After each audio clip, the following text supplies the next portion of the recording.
Temu sells things so cheaply that you have to wonder, if the prices are this low, where does the money actually come from? The answer isn't simply cheap products, or even huge sales. There's a much bigger system underneath. Once you understand that system, Temu starts looking less like a cheap online store, and more like a machine designed to create and monetize activity. So first, forget the cheap products for a moment. What actually is Temu? At its core, it's a marketplace, connecting shoppers with merchants.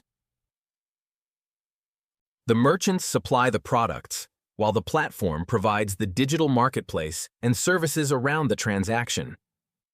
And that's where the business model gets interesting. If merchants are supplying the goods, what is the platform actually charging them for? The first major revenue stream is transaction services. PDD Holdings says it charges merchants fees for transaction-related services, with the actual rates varying depending on factors such as the services provided and the goods being sold. But there's another major source: online marketing services. Merchants can use paid marketing services to help their products appear in search and browsing results across the platform. PDD says these services can be priced around things such as impressions, clicks, and other advertising opportunities. Now we can see why the cheap prices matter. Very low prices can attract shoppers. More shoppers create more chances for merchants to make sales. Very low prices can attract shoppers. More shoppers create more chances for merchants to make sales. Those sales opportunities can make the platform more attractive to merchants, who bring more products with them.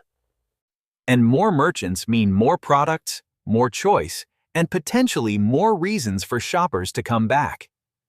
So you get a loop. Customers attract merchants, merchants add products, products create transactions, and transactions create more opportunities to monetize the platform. Which means the $5 product isn't necessarily the thing Temu needs to make money from directly. The valuable thing is the activity happening around that product: shoppers, merchants, transactions, and marketing.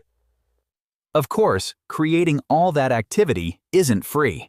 PDD Holdings reported 125.3 billion yuan in sales and marketing expenses in 2025, as promotion and advertising spending increased. And there are fulfillment, payment processing, technology, support, and other costs behind the marketplace too. That's why scale matters. PDD says a wider selection can attract more buyers, which attracts more merchants and increases the value of the platform. But the model isn't invincible. Higher costs, stronger competition, regulation, or weaker customer demand can all put pressure on the economics. So here's the surprising part. Temu doesn't have to make its money where you think it does. Cheap prices bring shoppers in, shoppers attract merchants, merchants create activity, and that activity creates ways for the platform to make money. That's the business model.